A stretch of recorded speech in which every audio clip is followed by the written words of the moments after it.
안녕하세요. 네, 멘토 특강 희망드림의 김용입니다. 김동환 목사입니다. 깜찍 발랄한 MC 김혜령입니다. 원장님, 네. 저 요즘 설레는 일이 생겼어요. 그래요? 뭐가 그렇게 설레죠? 현영 씨가 이렇게 뜸을 들이는 것을 보니 혹시 사랑에 빠진 것이 아닐까요? 사실 제가 하나님과 사랑에 빠졌어요. 네, 하나님이 어떻게 제가 해야 기쁘게 생각하실까, 더 좋아하실까 계속 생각하고 또 설레이더라고요. 그래서 네.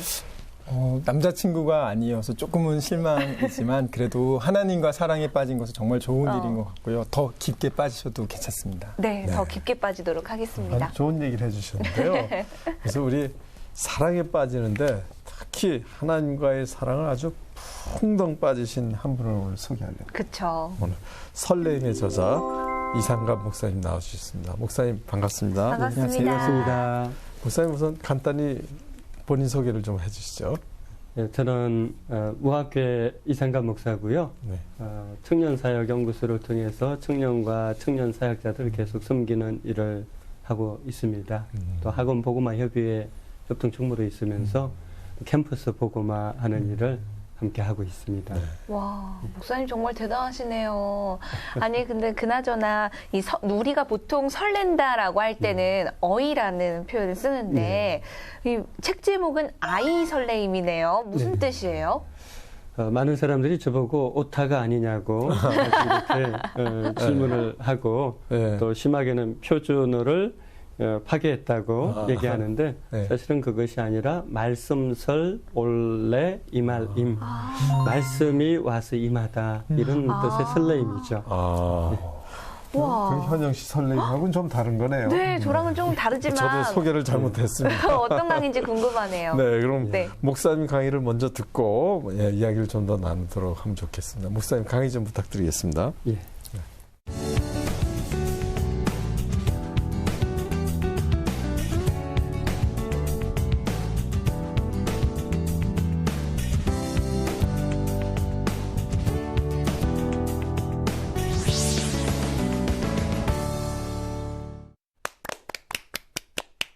안녕하세요. 이상감 목사입니다.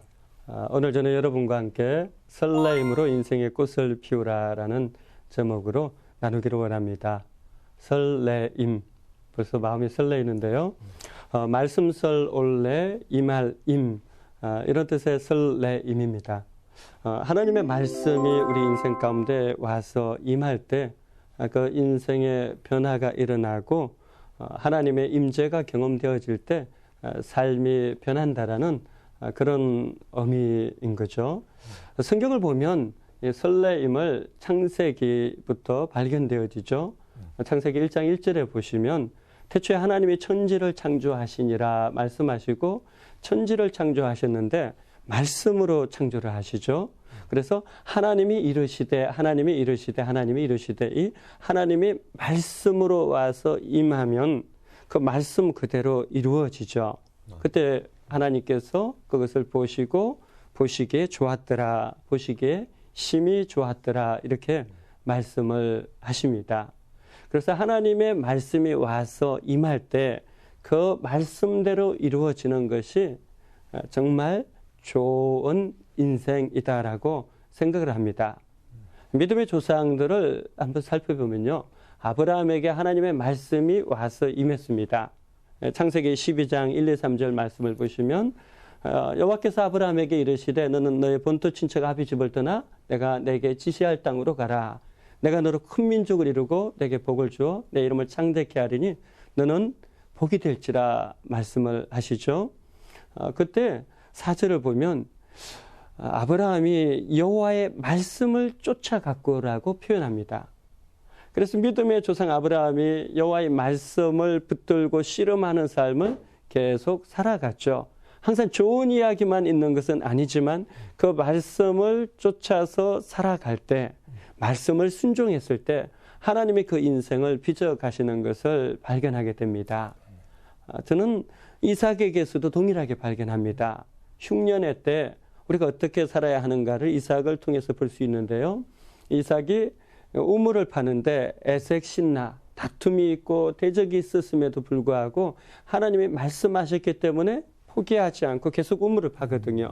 그래서 세 번째 우물의 이름을 뭐라고 짓습니까? 르호봇이라고 짓죠. 우리 믿음의 사람들이 살아가는 삶에는 어려움이 면제되는 것이 아니라 어려움이 있지만 하나님의 말씀 붙들고 씨름할 때 그 말씀이 인생을 변화시키는 것들을 보게 되는 것이죠. 또 마찬가지로 야곱도 동일합니다. 내 생각, 내 뜻, 내 계획을 따라서 치열하게 살았던 사람이 저는 야곱이라고 생각합니다. 어떻게 보면 현대인을 가장 많이 닮아 있는 성경적 인물이 야곱이 아닌가 저는 그렇게 생각하거든요. 그런데 이 야곱이 나중에 하나님의 말씀이 임했을 때 그 말씀 붙들고 다시 돌아오죠. 그 과정에서 약복나루에서 치열하게 씨름하는데 그것이 하나님의 약속의 말씀을 붙드는 씨름이라고 저는 봅니다. 그런데 그 치열한 씨름을 통해서 결국 야곱은 절개되었지만 하나님의 얼굴을 만났고 경험했고 그는 험악한 세월을 보냈다라고 고백하지만 결국 그 인생을 통해서 하나님의 빚어가심이 나타나고 하나님의 계획이 이루어지죠. 마찬가지로 요셉을 살펴보면 요셉의 인생도 말씀 붙들고 치열하게 실험한 설레임의 연속이라고 생각합니다. 흔히 요셉을 꿈의 사람, 비전의 사람이라고 생각합니다. 그런데 가만히 보면 요셉이 처음부터 국무총리가 비전이었던 것은 아닙니다. 오히려 형들에게 인신매매를 당하죠. 그 고통 속에서 요셉은 노예로 팔려갔지만 그가 서 있는 곳에서 하나님의 말씀 붙들고 치열하게 씨름하죠. 그럴 때 가정을 전부 주관하는 총무가 되었습니다. 그런데 거기서 끝나는 것이 아니라 오히려 요셉은 거룩하게 살기 위해서 씨름하는데 그 보디발의 처가 날마다 요셉을 유혹했죠. 그 유혹을 뿌리쳤는데 결과는 어떻습니까? 우리가 생각하기에 막 하나님의 축복하실 것 같은데 그건 아니었단 말이죠. 요셉이 강간미수범으로 왕의 감옥에 갇혔습니다. 그런데 바로 그 고통스러운 순간에 말씀 앞에 순종했을 때 하나님이 빚어가셔서 하나님의 때에 하나님의 방법으로 요셉을 세워가시죠. 저는 이것이 설레임이 있는 모든 인생들의 특징이라고 생각합니다. 그런 면에서 성경의 인물뿐만 아니라 지금 여기에서 저희도 동일하다고 생각합니다. 저 같은 경우는 이 말씀과의 씨름이 제 인생을 변화시킨 계기가 된 것 같습니다. 저는 고등학교를 졸업하고 3년을 직장 생활을 했었습니다. 미래가 보이지 않고 두렵고 불안하고 이런 시간을 보내고 있었는데 마지막 3년째 되던 해에 창고에서 박스를 쌓고 나르고 이런 일들을 하면서 보냈는데 그때 저희 사장님이 기독교인이었어요. 그래서 저에게 일이 빨리 끝나면 성경을 읽을 수 있도록 허락을 했습니다. 그래서 먼저 나는 창고 속에서 박스를 쌓아서 책상을 만들고 거기에서 성경을 읽어가기 시작한 거죠. 근데 갑자기 이 말씀이 정말 뜨겁게 살아서 움직이는 거예요.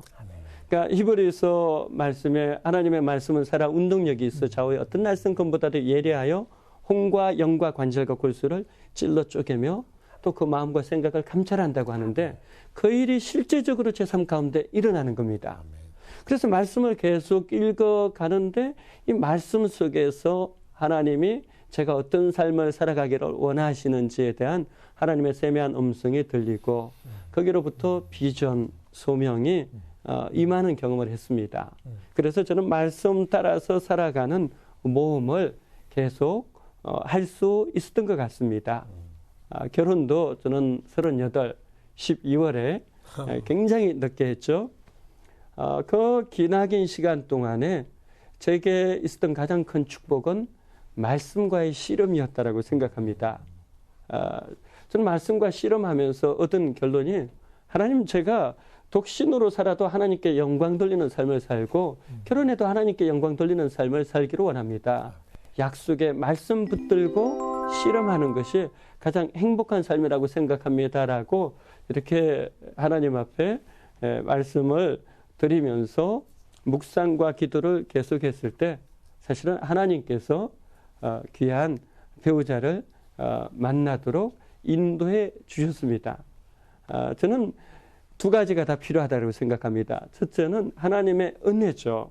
그것은 빠뜨릴 수 없고요. 그러나 두 번째, 우리가 개인의 반응도 필요하다고 생각합니다. 행동하는 믿음, 이것이 만날 때 하나님의 일들이 일어난다라고 생각합니다. 제가 설레임에 대해서 고민하면서 요즘 계속 고민하는 것이 우리 그리스도인의 삶인데요. 오늘날 많은 그리스도인들의 삶에 고난과 고통, 고독의 문제가 있습니다. 특별히 청년 세대, 3포, 5포, 7포, M포 세대라고 하면서 이 고민이 참 많은 세대인데요. 이 세대를 향해서 저는 하나님의 말씀을 기준으로 다시 우리가 생각을 할 게 있다고 생각합니다. 그것은 성공에 대한 개념입니다.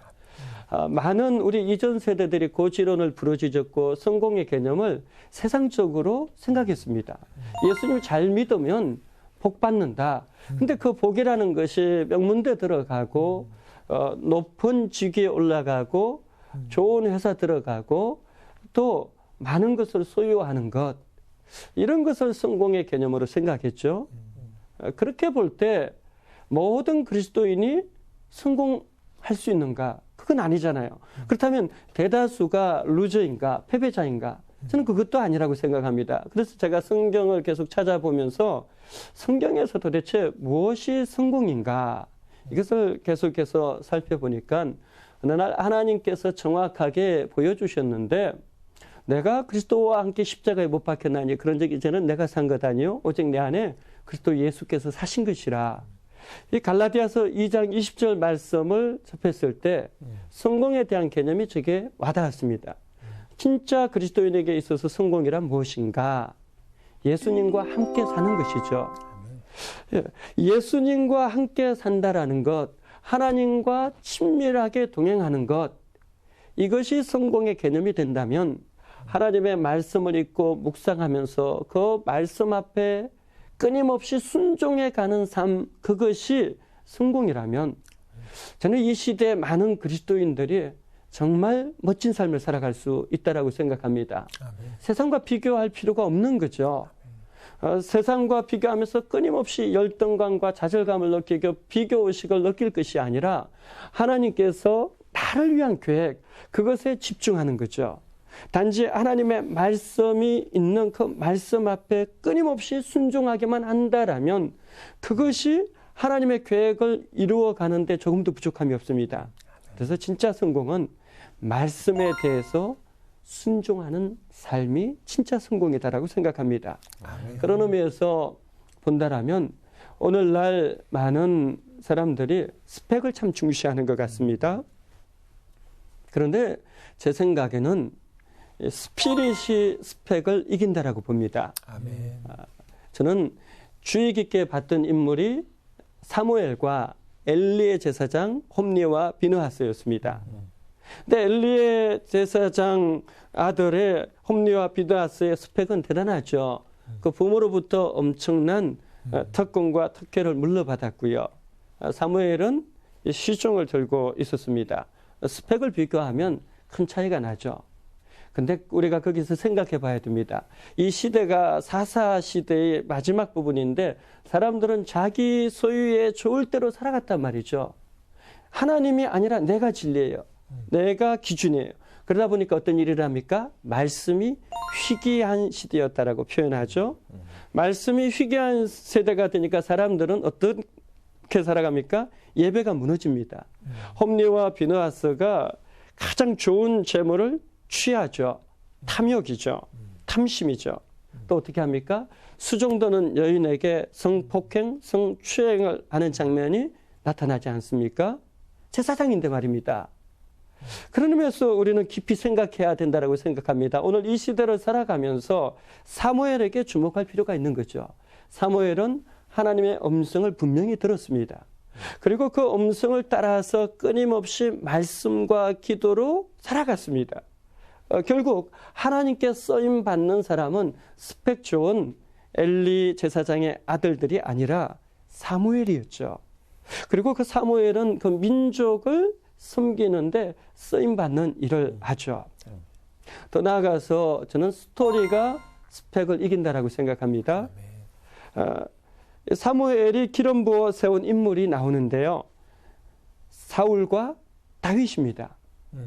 스펙으로 따지면 사울은 왕이었습니다.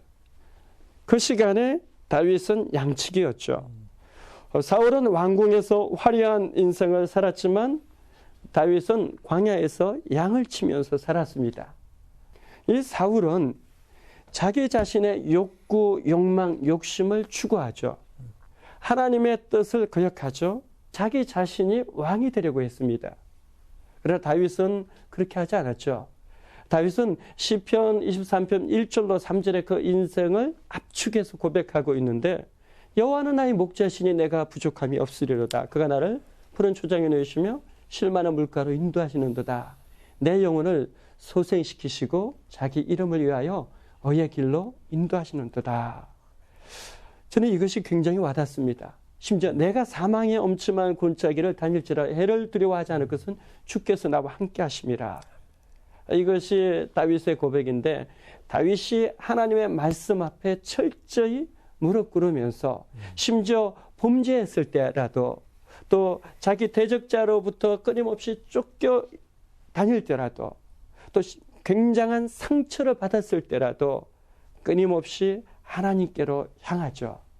그때마다 하나님께로부터 말씀이 와서 임하고 그 결과로서 다윗은 하나님의 마음에 합한 자로 그 인생이 빚어지는 것을 보게 됩니다. 저는 오늘 이 시대에 설레임이 있는 인생을 우리 모두가 살았으면 좋겠습니다. 아멘. 믿음의 조상 아브라함, 이삭, 야곱, 요셉뿐만 아니라 또 사무엘이나 다윗뿐만 아니라 우리 모두가 하나님의 말씀을 기다리고 하나님의 말씀을 사모하고 지속 반복 집중해 간다면 하나님께서 이 시대 우리 모두를 통해서 하나님의 일을 하시리라고 생각합니다. 아멘. 네, 고맙습니다.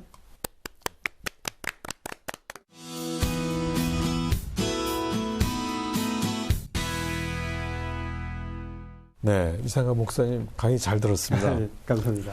근데 목사님께서는 강의 중에 성경이 인생을 변한다고 하시면서 목사님도 혹시 막노동 현장에서 하나님을 만나셨나요? 아니면 그 개인적인 체험이 있으신가요? 인격적으로 처음 만난 때가 언제이신가요? 제가 교회를 처음 나가서 다니기 시작한 건 고2 때고요. 네. 고3 때 하나님을 정말 만나고 싶어서 여름방학 때 10기 금식 기도를 했었습니다. 네. 그러면서 이제 금식하니까 아무 생각이 없더라고요. 저는 굉장히 은혜 받을 줄 알고 기대했는데 네. 우리 굉장히 힘들어서 마지막 날 기도하다가 잠이 들었습니다. 근데 그 기도실에서 새벽에 일어났는데 정말 성전에 가득한 이사야서에 나오는 하나님의 임재가 느껴지는 거예요. 제가 명확하게 기억하기로는 그날 이후로 정말 제 삶이 바뀌고 그 전에 삶이 흑백이었다면 그날 이후로 칼라로 바뀐 것 같습니다. 네. 목사님이 그 이후로도 삶에서 경험한 그 하나님이 참 많으셨을 것 같아요. 네. 그것에 대해서 좀 더 나눠주시면 좋겠습니다.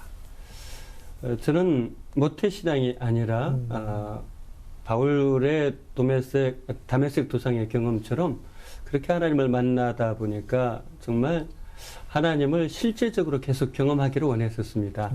그런데 이제 제 삶 가운데 정말 하나님 음성 듣는 훈련을 깊이 했던 게 대학교 1학년 여름방학 때였습니다. 제가 아르바이트를 정말 열심히 해서 등록금을 다 마련을 했는데요. 근데 그날 밤에 하나님 앞에 기도실에 들어가서 기도를 드리는데 하나님께서 네가 숨기는 보육원에 그 등록금을 플레잉하라는 거예요. 저는 굉장히 충격이었습니다. 그래서 잠시 정신을 가다듬고 이것은 하나님이 주신 생각이 아닐 거야 라고 생각을 했죠. 그런데 그 다음 날도 계속 기도하는데 동일하게 그런 감동이 오는 겁니다. 그래서 저는 논리적으로 생각을 했습니다. 하나님은 이렇게 등록금 알바해가지고 번 학생을 삥 뜯는 하나님이 아닐 것이다. 그렇게 얘기하면서 하나님 정말 그런 하나님 아니죠 하고 그냥 자리에서 일어나서 기도가 되지 않아서 나왔어요. 그렇게 일주일을 기도했는데 그 감동이 사라지지를 않는 거예요. 그래서 제가 이렇게까지 외쳤습니다. 왜냐하면 하나님의 성품에 합당하지 않기 때문에 저는 사단의 역사가 아닌가 생각돼서 사단아 물러가라 이렇게 했는데 그 감동이 사라지지 않고 오히려 더 증가하는 거예요. 그래서 제가 결국 그 등록금을 보육원 두국과 미랄 장애우를 섬기는 동아리에 전부 플로잉을 했습니다. 그리고 등록을 못했죠. 근데 놀라운 일이 일어났는데요. 신학대학교는 추가 등록 기간이 있는데 마지막 하루를 앞둔 주일날 교회 화장실 앞에서 김영경 장로님을 만났는데요. 그 장로님께서 저를 보시자마자 상갑 형제 혹시 등록했습니까? 이렇게 묻는 거예요. 저는 못했습니다라고 했는데 바로 그 자리에서 장로님께서 등록금과 책값을 꺼내서 주시는 거예요.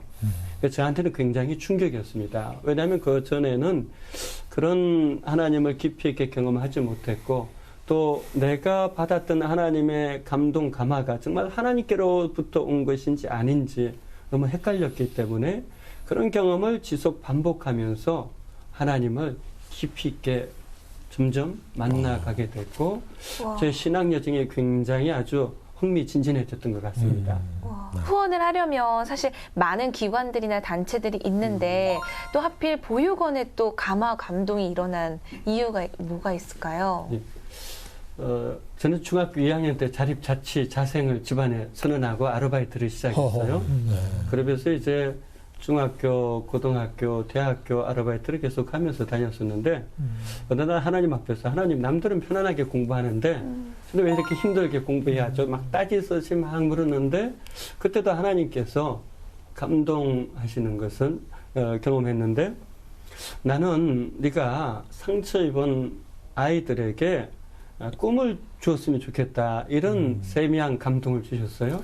그래서 어떻게 할까 고민하다가 학교 근처에 있는 보육원을 찾아가게 됐습니다.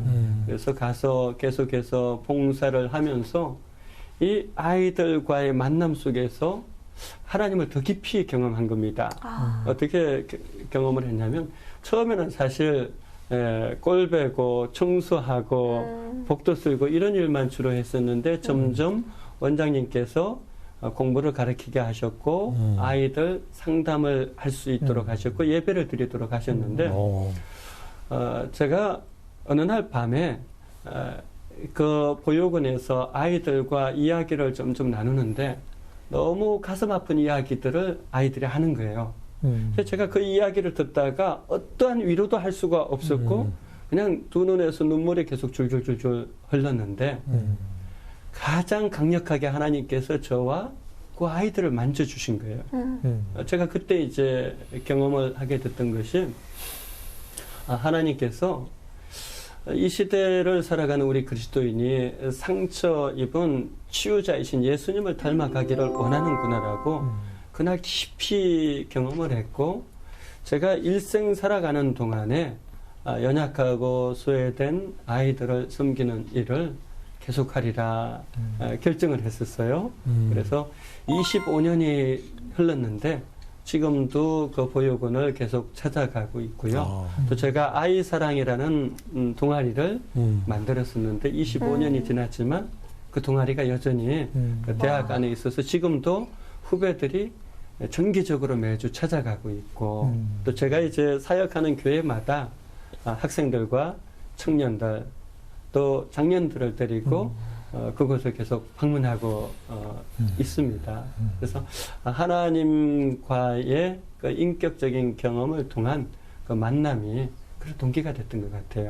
네, 참 감동이 됩니다, 목사님.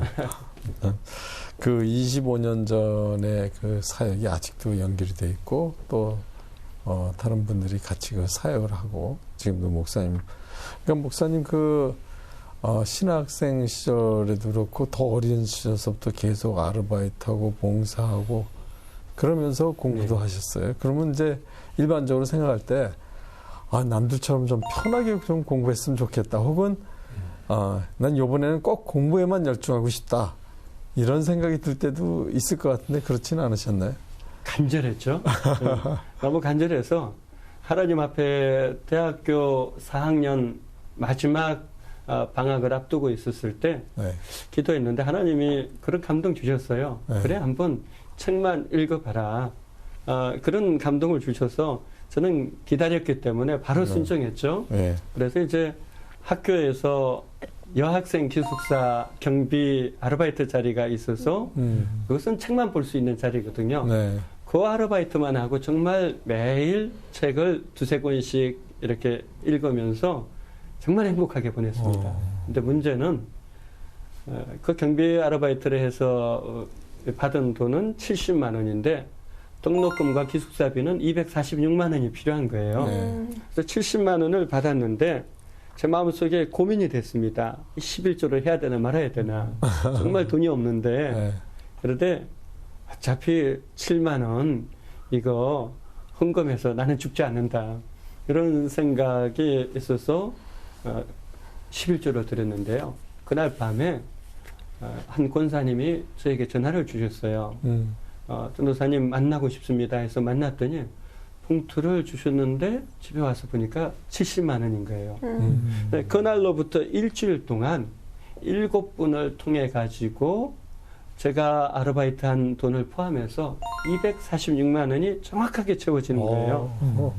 제가 그런 경험을 통해서 굉장히 하나님의 신실하심에 대해서 놀랐고 또 믿음은 정말 행동을 동반해야 된다.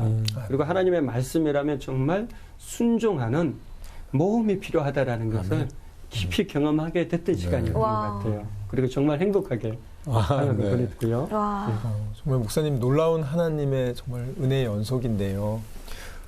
그렇지만 목사님 삶에도 저는 절망의 순간들이 있었을 텐데요. 예. 어떠한 절망들이 있었고 또 그 절망이 있을 때 어떻게 그것을 극복하셨는지 말씀 부탁드리겠습니다.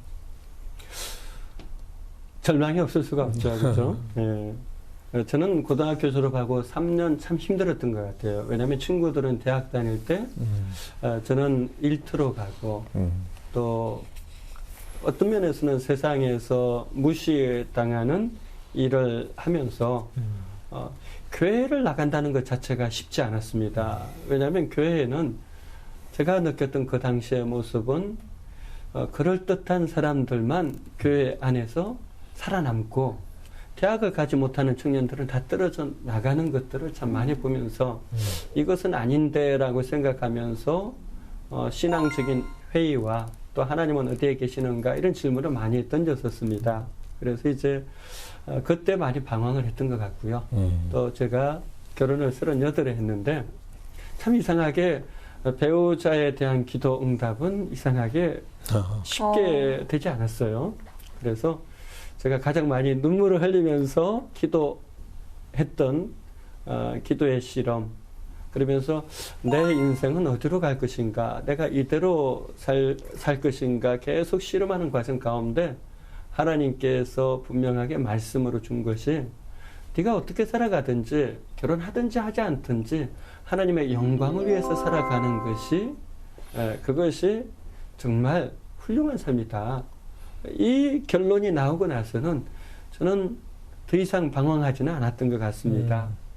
중요한 순간마다 저는 그래서 말씀 앞에 머물고 말씀을 통해서 답을 찾으려고 실험하는 그 실험이 그 오랜 기간 배우자 문제로 고민하면서 실험하면서 더 제 안에 체질화가 되었던 것 같아요.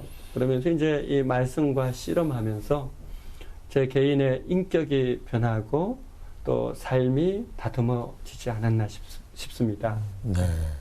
목사님 말씀을 들으면 저도 예수 믿는 사람으로서 목사님처럼 그 하나님께서 저희의 삶에 어떻게 역사를 하는지 이런 체험적인 것도 많이 겪고 싶은데요. 예.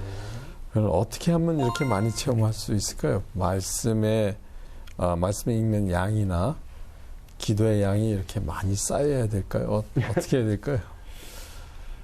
어떻게 보면 양보다 질이겠죠. 네. 그러나 또 질이 있기 위해서는 때로는 양도 필요한 것 같아요. 제가 대학교 2학년 때 복학했을 때 26살이었고 굉장히 미래에 대한 두려움과 불안이 많았을 때 그때도 다른 대안이 없었습니다. 그래서 저는 기도와 묵상에 저를 던지기로 결정하고 새벽 예배가 끝난 이후에 계속해서 묵상하고 기도하고 글을 쓰는 작업을 시작을 했었습니다.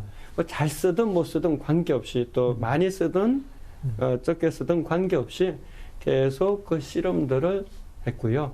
사실은 지금도 하고 있습니다. 어떻게 하냐면 새벽 예배 가서 5시 반에서 6시 예배 드리고 나면 6시부터 7시까지 저는 주로 침묵 기도하면서 하나님 앞에 여러 기도 제목 가지고 하나님께 나아가고 그러면서 또 말씀을 침묵으로 계속 묵상하고 그리고 7시부터 8시에 사무실에 올라와서 계속해서 묵상했던 글을 정리해서 나누는 실험을 하거든요.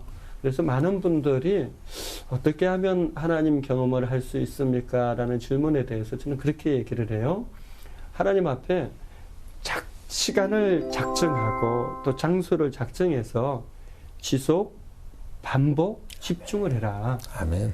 그것이 참 쉽지는 않은 것 같아요. 그러나 또 그 실험을 계속하게 되면 저는 반드시 하나님의 임재 경험, 또 하나님의 인도하심, 하나님의 보호하심, 하나님의 공급하심 같은 하나님 경험이 그 삶 가운데 일어난다라고 생각합니다. 중요한 것은 잘 되든 안 되든 실행하는 거죠. 그래서 행동하는 믿음으로 실천을 한다라면 반드시 저는 간절히 하나님을 찾고 사모하는 사람에게 하나님은 만나 주신다라고 생각합니다. 네, 이 목사님께서도 이 청년 사역을 하고 계시지만 이 시대의 청년은 3포 세대 혹은 5포 세대라고들 하잖아요. 예. 그만큼 삶이 참 절망적이라는 의미일 텐데요. 스피릿이 스펙을 이기고 스토리가 또 스펙을 이기려면 어떻게 해야 되는지 굉장히 궁금해요, 사실. 쉽지 않은 실험 같아요.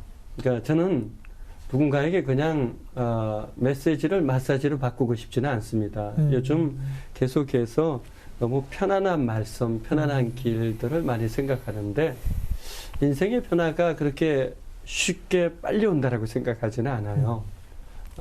그러나 중요한 것은 성경 66권의 말씀이 있지 않습니까? 네. 이 말씀을 묵상하면서 또 하나님 앞에 기도하면서 그때 저는 하나님의 세미한 음성이 있다라고 생각합니다. 성령의 감동, 감화, 교통, 교제라고 표현하기도 하죠. 그것이 있으면 그것이 아무리 작은 부분이라도 그 말씀 한 구절이라도 붙들고 삶으로 소화시키려는 씨름을 해야 된다라고 생각합니다. 쉬운 일은 아니에요. 그러나 분명하게 내가 어떤 희생을 지불하더라도 내가 손해보더라도 어떤 대가 지불을 하더라도 하나님의 말씀 앞에 순종하기 위해서 그 씨름을 멈추지만 않는다라면 반드시 하나님께서 그 삶을 빚어 가신다라고 생각을 합니다. 성경을 살펴보면 뭐 예수님 믿고 바로 모든 일들이 잘 되었다. 그런 표현은 찾아보기 힘듭니다. 오히려 예수님 믿고 나서 우리 기독교인이라면 저는 복의 개념을 조금 다르게 보는데요. 진짜 복은 팔복이라고 생각합니다. 예수님께서 말씀하신 심령이 가난한 자, 애통한 자, 온유한 자, 오해 줄이고 목마른 자, 또 긍휼히 여기는 자, 마음이 청결한 자, 화평케 하는 자, 을을 위해서 핍박받는 자, 이런 팔복의 영성을 깊이 누구나 경험할 수 있다라고 생각을 해요. 아까 제가 성공의 개념을 바꿔야 된다라고 생각했는데 고지에 올라가는 것이 성공하는 것이 아니라 하나님 말씀 붙들고 씨름하는 것이 성공의 개념으로 생각한다라면 이 시대를 살아가는 청년들 정말 황무지 같고 광야 같고 또 흉년의 때를 보내는 것 같지만 말씀 앞에 순종하는 실험을 포기하지 않고 계속 걸어간다면 저는 하나님께서 광야에 길을 내실 거라고 저는 아주 확신합니다. 아멘. 아멘. 그 실험을 하라고 그러고 싶어요. 네. 정말 목사님 말씀 속이 정말 뻥 뚫리고 시원하고요. 성공의 개념을 바꾼다는 것은 너무 놀라운 말씀인 것 같아요. 왜냐하면 교회를 다니지만 예. 그 세상적인 성공의 가치관과 기준을 계속 붙잡고 그렇게 사는 분들이 참 많은데, 목사님, 요즘 청년들을 보면 교회 내에서의 어떤 주일날에서의 삶과 그렇지만 또 교회 밖에서의 삶은 구분해서 주일날만 그 시간에만 그리스도인들답게 또 그렇게 교회 안에서의 삶을 이렇게 사는 경우가 있는데요.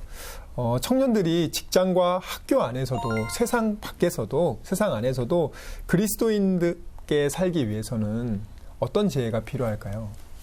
제가 보기에 많은 청년들이 이전 세대로부터 보는 모습은 분리 아니면 단절이라고 생각을 해요. 신앙이 좋은 분들은 세상으로부터 자꾸 분리되어 갑니다. 그래서 아예 세상과 단절되어 버립니다. 그래서 세상을 변화시키는 힘 자체가 없는 경우를 보고요. 또 하나는 혼합형이죠. 예수님을 믿지만 세상과 조금도 차이가 없는 경우가 많고요. 또 어떤 경우는 세상보다 더 악한 경우도 있죠. 단지 종교가 기독교인 것 외에는 구별됨이 없는 거죠. 그래서 청년들이 그것을 보았을 때 많은 혼동과 혼란이 있다고 생각합니다. 오늘날 각 영역에 있어서 기독교라는 종교를 가진 분들은 많습니다. 근데 그분들이 다 하나님의 말씀 앞에 순종하면서 살아가는가라는 질문을 정직하게 했을 때는 예라고 대답하기는 쉽지 않습니다. 그런 의미에서 저는 청년들에게 그렇게 도전하고 싶어요. 분리나 혼합의 길이 아니라 변혁의 길을 갔으면 좋겠다. 결국 신앙이 드러나는 현장은 삶이고 일터 아닙니까? 학생이라면 학교일 거고요. 직장인이라면 일터일 것이고 주부라면 가정일 것입니다. 우리 신앙을 단지 교회 안에 가둬두는 것이 아니라 우리 삶의 현장으로 확대해서 생각한다라면 우리가 삶의 현장 속에서 예수님의 말씀처럼 정말 소금처럼 녹아서 맛을 내고 세상이 어둡지만 그 속에 우리가 있는 빛의 밝기만큼 들어가서 밝게 한다라면 저는 그것이 이제 제3의 길, 변혁의 길이라고 생각하는데, 결국 그 실험은 말씀을 삶으로 연결하고 또 말씀을 일과 연결하고 말씀을 모든 영역과 연결할 때 진정한 변화는 가능하리라고 생각되어지고요. 또 청년 세대가 앞으로 미래를 열어가는 대안의 사람들이 될 수 있다라고 생각을 합니다. 그런 의미에서 우리 청년들이 이 시대 말씀의 본질로 돌아가고 이 말씀이 무엇을 말씀하시는지 깊이 고민했으면 좋겠습니다. 아멘. 네. 그 우리의 멘토로서 마지막으로 시청자분들에게 한마디 부탁드릴게요. 네, 요즘 청년들의 삶이 정말 쉽지 않은 것 같고요. 또 교회마다 청년 사역도 정말 어려운 것 같습니다. 그래서 제가 정말 각 교회에 권하고 싶은 것은 각 가정은 교육에 가장 많은 우선순위를 두고 양육에 가장 집중합니다. 그렇다면 교회에서도 청년들을 일하는 아이들, 자녀들로 단지 낮게 보는 것이 아니라 정말 소중한 다음 세대를 책임질 교회의 미래, 또 우리 공동체와 민족의 미래로 생각하고 이들을 좀 양육하고 훈련시키는 관점에서 교회들이 접근을 했으면 좋겠고요. 사랑하는 우리 청년들에게 부탁하고 싶은 것은 어둠이 짙을수록 빛이 있으면 그 빛은 분명히 더 밝습니다.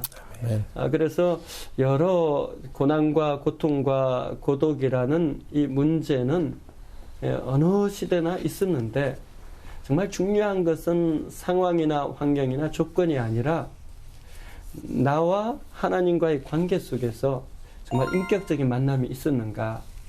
그리고 하나님과의 말씀과의 만남 속에서 정말 그 말씀이 내 삶 가운데 와서 임해서 그 말씀에 순종하는 실험을 통해서 내 삶이 빚어져 가고 다듬어져 가고 있는가.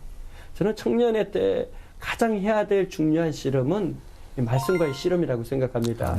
청년의 때는 어떻게 보면 인생에서 가장 중요한 결정을 내리는 때죠. 이성교제와 결혼의 문제, 또 직장과 진로, 직업의 문제 선택하면서 일생을 살아가는 가장 중요한 선택을 해야 될 그 시기에 저는 묵상과 기도 가운데 하나님의 말씀이 와서 임하기까지 실험하고 나아가라고 하고 싶어요. 물론 청년들뿐만 아니라 오늘날 모든 그리스도인이 해야 될 실험은 설레임의 실험이 아닌가 생각합니다. 그래서 여러분 삶에 설레임이 있다라면 저는 모두의 삶에 인생의 꽃이 피어날 걸로 확신합니다. 여러분 삶에 설레임이 있어서 정말 인생이 활짝 꽃피었으면 좋겠습니다. 아멘. 네. 오늘 귀한 시간 내주신 이상감 목사님께 진심으로 감사드립니다. 감사합니다. 네, 이 시대에 그리스도인으로 살아간다는 것이 얼마나 행복하고 또 복된 일인지 특히 청년들이 체험으로 말씀의 순종함으로 그리고 예수님과의 그 인격적인 만남으로 강하게 체험하면서 새로운 의미의 진정한 의미의 성공적인 삶을 살았으면 하는 마음입니다. 저는 오늘 목사님 말씀을 들으면서 목사님이 설레임을 할 수 있었던 것은 아침에 하나님의 말씀을 읽고 그것을 묵상하고 기도하는 시간을 가장 먼저 가졌기 때문에 저는 가능했다고 생각하고요. 아멘.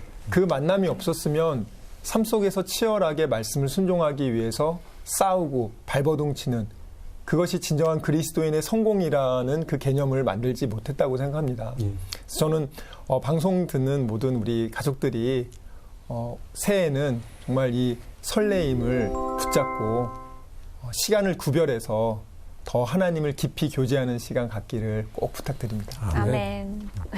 저도 이 말씀대로 살려고 노력은 하지만 사실 말씀대로 살려고 하는 게 치열한 씨름이 또 따르더라고요. 그렇죠. 그래서 어떤 기준보다도 하나님의 기준으로 생각해서 세상의 기준보다 하나님의 기준에서 설 수 있도록 계속 저를 훈련시키는 과정이 좀 필요할 것 같다고 생각을 했어요.